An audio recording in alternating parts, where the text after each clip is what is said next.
I'm going to ask you a question. I want you to think for a moment and tell me, how long would you estimate the typical college freshman can read material in their book or in their notes and effectively be learning what they're reading?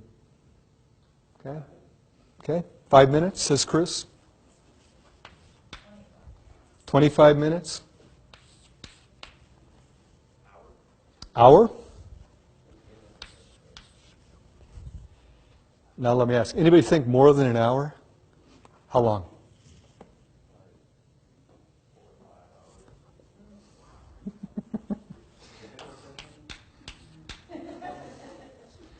By the way, I had a guy, last time I did this, he said, oh, I can do it about 6 hours.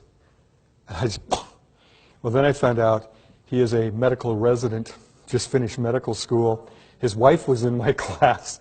And indeed, my daughter's fourth year med. Oh yeah, 4 or 5 hours, but that's not typical, I can tell you, okay? Anybody less than 5 minutes? Okay. So we get 5 to maybe 4 or 5 hours. A study was done, I believe the University of Michigan. They asked students to do the following thing. When you're ready to study, you've got all your materials, you're back in your little dorm room or your place you live, check your watch, start working.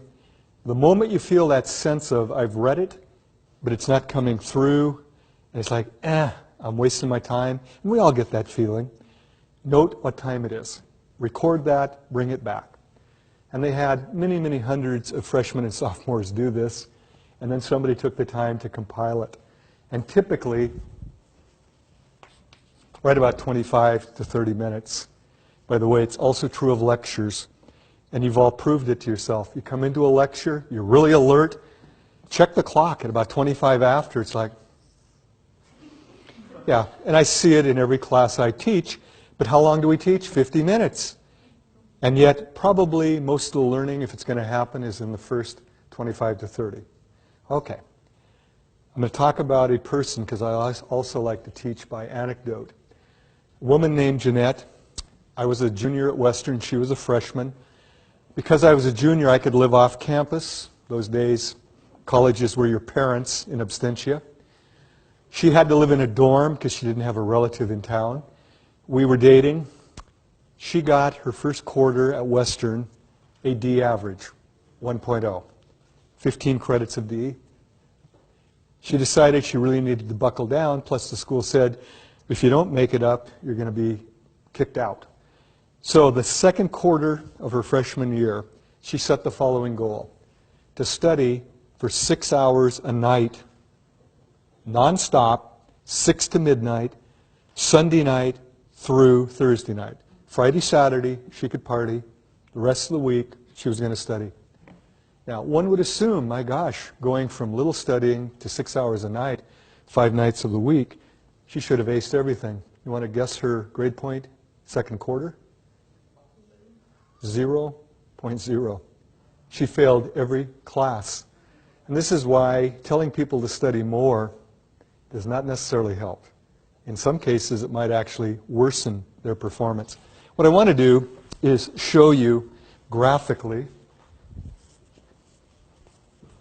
what I'm talking about.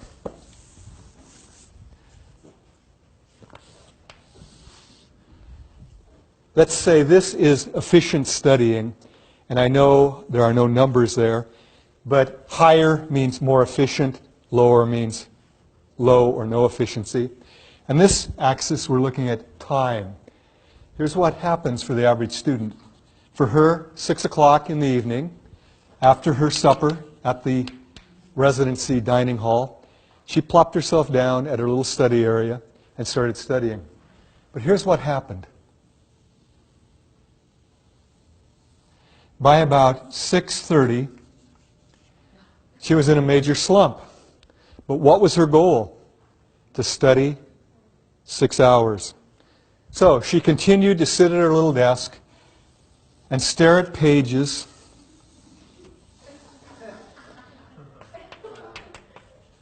until midnight. She was at her desk 6 hours. How long did she actually study? About 20, 30 minutes. Now, there's a simple conduct in psychology that all of you are aware of. Things that are reinforced, we tend to do more of. Things that are punished or ignored, we tend to do less of. You know, we operate by those principles to a large degree. If you're sitting there for 6 hours, are you feeling good? No. Once you get here, you're looking at your book going, I hate geography. I hate literature. I hate psychology. All the things we're trying to get you to fall in love with, you're hating it. And so her actual good studying was followed by 5.5 hours of pain and misery. I would bet you, I don't know for a fact, that as the quarter progressed, she sat down, and finally she was done before she even started. She sat down and just stared at a book, and she flunked every class. Now, had she taken this little seminar or figured things out on her own, she'd know what to do. First rule, the moment you start to slide, you're shoveling against the tide. What you need to do is what? Take a break. And here's what's cool about it. You can study for a half hour. It doesn't take a half-hour break to recharge your batteries. For most people, about 5 minutes. And this is where you go away, do something fun for 5 minutes. Call a friend, talk to a child, talk to a parent, a roommate. Enjoy some music. Do something you enjoy. And actually say, this is my treat for having studied for 30 minutes effectively. Go back, and here's what happens. Your efficiency is nearly 100%. Study a half hour, take a break. Study a half hour, study a half hour. Now, had she done that over a course of 6 hours, she would have got about 5.5 hours of serious studying and about a half hour of total break time. I really don't believe she would have flunked out. Now, I get students complaining, I don't have enough time to study. Look for a break at work. Look for a break at home. Those little 15, 20 minutes can be very efficient if you apply them efficiently. Unfortunately, sometimes it's really tough to get those moments. But you need to build them in somehow. You've got to have at least some time to study. It's not going to happen through osmosis. Now, I'm going to ask you a final question. Let's say you've studied till midnight. What do you want to do after your last study 20, 30 minutes? No, not yet. You want to give yourself a big treat, okay? Whenever your studying time is done, plan something special. Now, for most women, especially with kids, it's a Calgon bath with candles and the bathroom door locked and the statement, if you bother me, I will take your head off. This is where guys go, what? Yeah, moms have no privacy. Kids walk in while you're using the toilet, while you're in the tub. They'll bring their friends with them, won't they? Dads don't put up with that. When dads are in the bathroom, it's lock the door, tough luck, go elsewhere. For you guys, I'll give you mine. This is politically incorrect. I liked beer, okay? My goal was to knock out all my studying, go to the Iron Bull Tavern in Bellingham, knock down a couple beers for my treat. Now, my buddies, they'd say, Lobdell, how are you getting straight A's? Well, I'd studied starting at about 3 in the afternoon. By 9 o'clock at night, when pictures went on cheap, I'd done all my studying. I went in and enjoyed my beer. These yahoos started drinking in the afternoon, then went to the tavern, planning to go home and study. You know that's not going to happen, okay? You're not going to study, and even if you do what's called state-dependent memory, you'll typically only remember if you're intoxicated. And I don't recommend getting drunk before a test. It's kind of a stupid thing. If you plan your day right, you can have those little study breaks, but the coolest part is this. Because you're now reinforcing it with those little breaks and something fun, you extend it. And you'll find you can go 30, 40, 50, an hour and a half. And this is training. Those of you who go on to advanced degrees, you're going to have to study incredible lengths of time without taking a break, because you've got to get it done, like my daughter in med school. It's just amazing. I've told her I couldn't do it now. Or actually, I wouldn't do it. You're training yourself, and if you do it right, it becomes progressively easier. Okay, next right, it becomes progressively easier. Okay, next question. How many of you have a true study or library in your place of residence? Okay. Two? Two of you, if I'm seeing correctly. I've always envied that. A quiet place to actually do reading or studying, okay? I'm going to make a prediction. Many of you study in your bedroom. Okay? How many of you study in your bedroom? We'll raise high so everybody can see. That's where I studied a lot, especially when I did go to community college. If you don't study in your bedroom, I bet some of you study at the dining room table / kitchen table or bar. How many study at the dining, kitchen, bar? Okay. Now, if you don't study in those two places and you don't have a study or library, you study in the family room, rec room, living room, the place where your TV and stereo is, your couch, your easy chair. How many of you study there? Okay. Now, some of you might actually drive to a school or library. Any of you do that? Go to a, okay, a few of you do. I still remember living at home, going to Highline Community College. My folks bought me a little desk. I still have it, okay? Little desk, and I'd come home, because I did work then at Albertsons. Typically, we got off at 9, get home about 10. And I'd start studying. I still remember reading Billy Budd, okay, Melville. I'm sitting there studying, and my eyes are just, And then the bed started calling to me. Marty, come lie upon me. Now, those of you who've studied the Greek, the idea of the sirens calling sailors to the rocks, oh, it's real. I'd hear the bed call me, and I'd finally go, oh, I'll just lie down for a moment. Next thing, my mom would be yelling, Marty, you're late for your English class. And he's like, oh, God, I didn't read Billy Budd, and I'm screwed. Let me ask you, what's the primary function of a bedroom? What's the secondary function? Good! Most groups go. I go, take Psych 20 or 225 to learn about it. It's functional, okay? Primary function of a dining table. Eating. Primary function of a living area. Okay? Recreation, socializing, right? Now, a lot of students don't realize how much we're controlled by environmental cues. How many of you have been to the Tacoma Mall? Funny, isn't it? Why'd you raise your hand? Have you ever been to Tacoma? You answered. Why didn't you go like this? Why?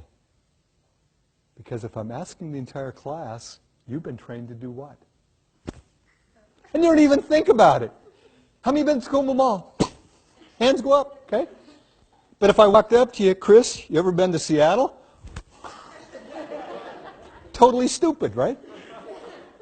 When you're talking face to face, you respond verbally, okay? When you ask a group, hands come up.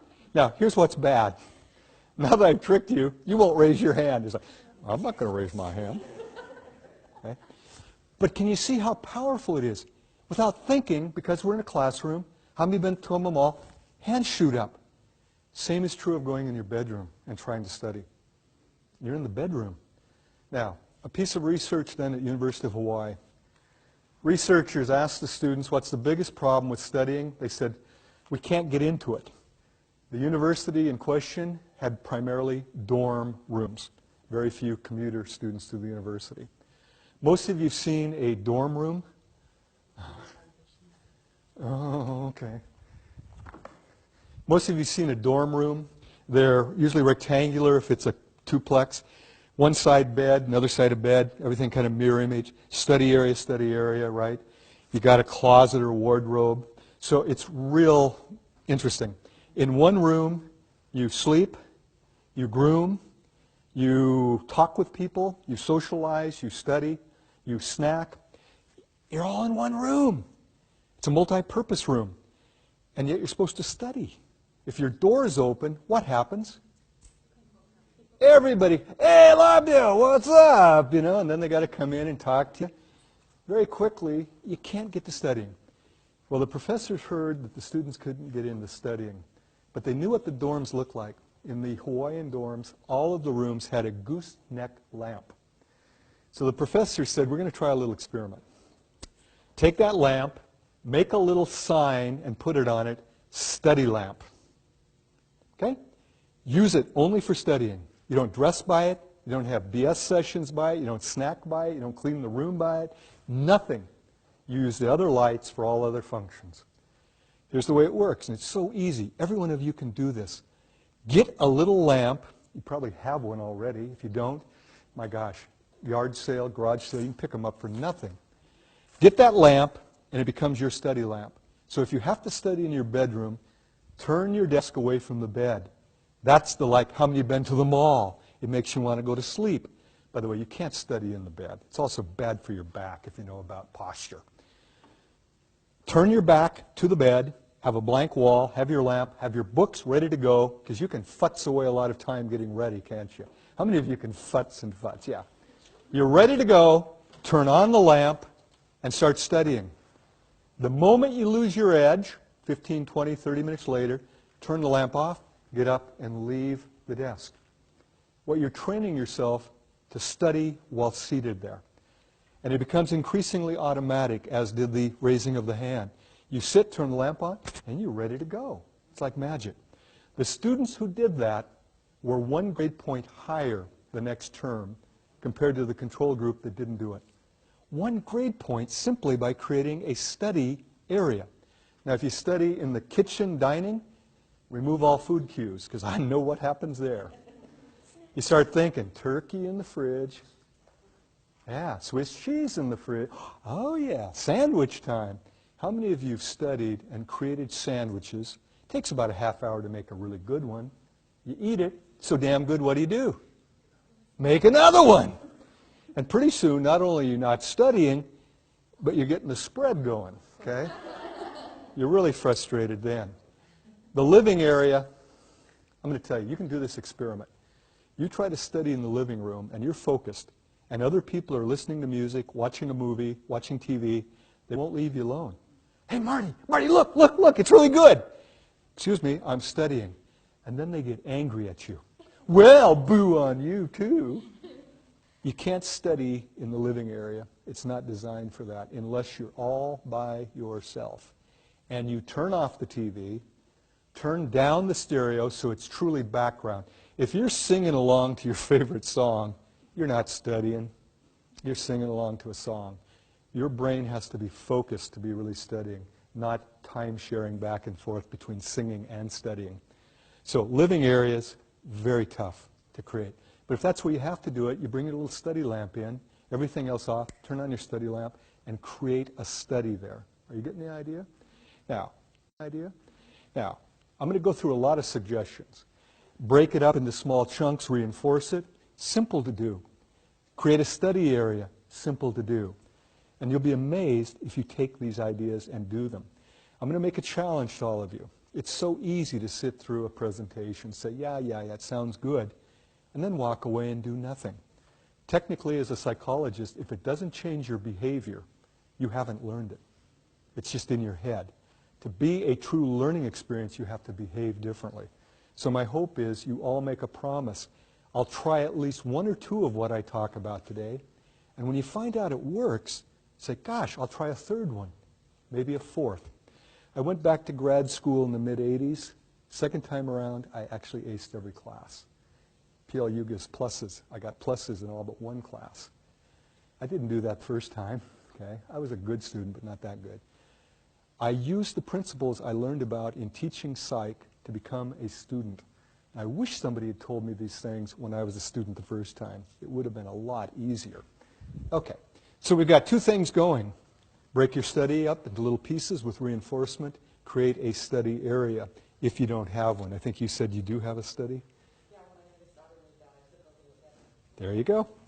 Okay, next thing. The more active you are in your learning, the more effective. And yet, increasingly, I have students who think studying is reading it over and over, and they're going to have some magical thing where they suddenly understand it, and remember it well. When you're reading it over and over, or saying it over and over, the term for that is rote memorization, spelled R-O-T-E. It can work. It is the way most of us were taught in elementary school. The way I understand it, a lot of Asian schools depend heavily on rote. And some of you may be darn good at it. And if you can memorize and actually understand by repetition, and it's effective for you, don't change. But for most of us, it's not the most efficient or effective way. The way to learn efficiently in college, first you have to decide, what am I learning? Is it a concept or a fact? A fact is the discrete little piece of information. Sigmund Freud is the father of psychoanalysis. That's a fact, okay? But understanding what psychoanalysis is a concept, okay? Understanding the name of a bone is a fact. Understanding what it does in the body gets into a concept, okay? So in studying, sometimes there are a lot of facts. In fact, I use anatomy as a good example. You got to memorize bones, muscles, organs, tissues, a lot of it. But if you simply memorize and don't understand the function of it, the comprehension of the actual concepts, it's a lot of wasted learning, really. Just to know a name of a bone is like, yes, so what? Okay? What does it do? How does it function? So, if it's a fact or a factoid, you have to approach it one way, and I'll talk about how you do that. But in most college classes, what we as professors are most concerned about is that you grasp the concept. Because concepts, once grasped, will stay with you a lifetime. Facts can easily get confused, but that's why we have Google, why we have reference books. If you know the concept, you can quickly look up the fact if you have to know that for a particular fact. Neat thing is, I get questions, who has more advantage, younger students or older students? Depends on what you're talking about. Most of us, as we get older, realize concepts are what are really important to make our lives better, to be effective in our work, to be effective in our personal lives. Facts, though, we realize we can look up. We can get those if we need them. Young people actually often learn facts very quickly, but they never think about the concept. And I'll give you a simple example. I'm an old guy. When I was a bit younger, I would sing along with the radio with my adolescent daughter in the car. Oh, Dad, if you don't know the words, don't sing the song. I'd say, okay, Beth, you're right. I'm not singing exactly what he or she's singing, but it's conceptually the same. What?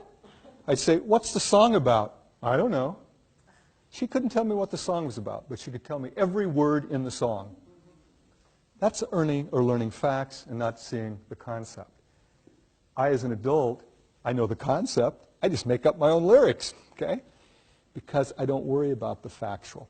Now, some of you are going, yeah, but my teacher does. I got to know the facts as well as the concepts. So we'll first deal with concepts. Here's the question. Can you put the concept in your own words? If you can't, you don't really understand it. Okay? It's not meaningful to you. To make it meaningful is a struggle. It's probably the biggest struggle you have as a student. But it's a struggle you need to do or you're wasting your study time. Now, I'm going to give you an example. Only one of you probably in this room will understand what I just say, or will be saying. Ontogeny recapitulates phylogeny. And I knew she would get that. How many of you know exactly what I'm talking about? Raj, you do? Cool, 2 of you. Ontogeny recapitulates phylogeny. And most of you are going, it's all Greek to me. It's actually probably more Latin, but I'm not certain of that. Okay? When I was a biology student, I learned about the ontogeny recapitulates phylogeny. And if you try to learn that and you don't understand it, it's going to go in one ear and out the other. Okay? You can't hold on to it. But if I take a moment to break it down, ontogeny means your own development as a being. Okay? You as a human, for example. Recapitulates means goes back through or recaptures, retraces phylogeny, which is the development all the way from single cell to complex mammal. Now, to make sense of that, how did all of you start in utero? a single fertilized cell, right? An ovum that's fertilized. And then it starts dividing and you get all that. But you get a little period, and this is what they first looked at embryos, where we look like a little thing that looks like a tadpole, right? Yeah, tadpole-ish.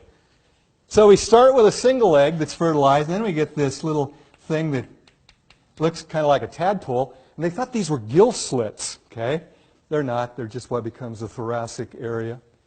But there's no legs. It looks like a little tail. Oh, we had a tail. Got the idea?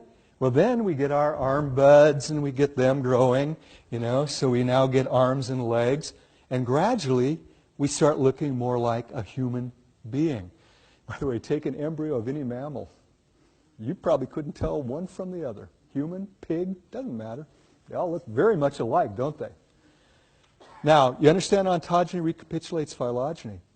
But if an instructor doesn't take the time to tell you that, and you just read it and go, whatever, I'll memorize it, you will forget it about as quickly as you can get through it. I'm not going to prove this. You all get to do a little memory task. Got to find the right... Here we go. I'm going to read to you 13 letters from our alphabet. You all know the alphabet, right? Should be meaningful. As soon as I finish, I want you to say them back to me in the same sequence that I give them to you. So I'll say them and then I'll go like that. Just say them back. Y, T, R, H, don't write them. A, U, S, P, D, P, A, Y, H.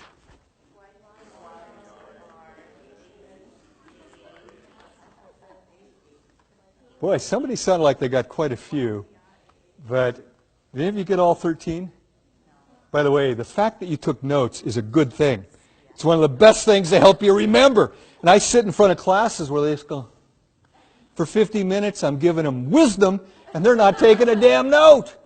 And then they wonder why they don't remember. You can't remember everything in a lecture.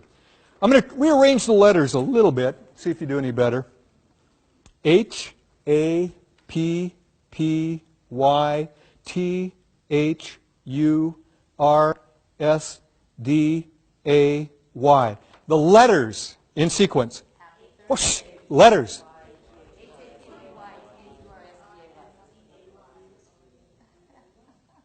Most of you got all 13. And you thought coming to this lecture you might gain nothing. I've just taken your short-term memory span, which is usually 5 to about 9 letters, and expanded it to 13. Could you give them again? What are they? Damn, you're good. Or I'm good.